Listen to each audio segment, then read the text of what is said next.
एक बार एक लड़का था जिसके पिता ने एक दिन उससे कहा कि अब वह इतना बड़ा हो गया है कि भेड़ों की देखभाल कर सके। हर दिन वह भेड़ों को घास चरने के लिए ले जाता और उन पर निगरानी रखता। देखते ही देखते भेड़ें बड़े हो गए और उनका ऊन भी घना हो गया था। परंतु वह लड़का दुखी था। वह इन उबाऊ भेड़ों पर नजर नहीं रखना चाहता था, उसे भागना था, जी भर के खेलना था।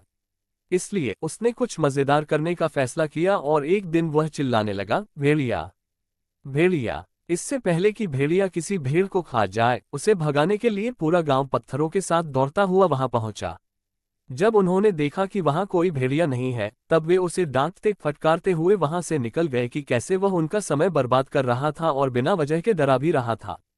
अगले दिन लड़का फिर चिल्लाया, भेड़िया, भेड़िया, और गांव वाले फिर से उस भेड़िए को भगाने के लिए दौड़ते हुए वहां पहुंचे। लड़का उसने पैदा किए डर पर हंस रहा था और गांव वाले वहां से निकल गए, और उनमें से कुछ औरों से ज्यादा क्रोधित थे। तीसरे दिन जब वह लड़का एक छोटी पहाड़ी पर गया तो उसने अचानक एक भेड़िए को अपनी भेड़ों पर हमला करते देखा। वह जितना हो सके उतने जोर से चिल्लाया, भेड़िया, भेड़िया, भेड़िया, भेड़िया। लेकिन इस बार कोई गांव वाला उसके भेड़ों को बचाने नहीं आया क्योंकि उन्हें लगा कि वह फिर से मजाक कर रहा है। पहले बिना वजह सिर्फ भेड़िया चिल्लाने से उस दिन उसने अपनी 3 भेड़ें खो दी।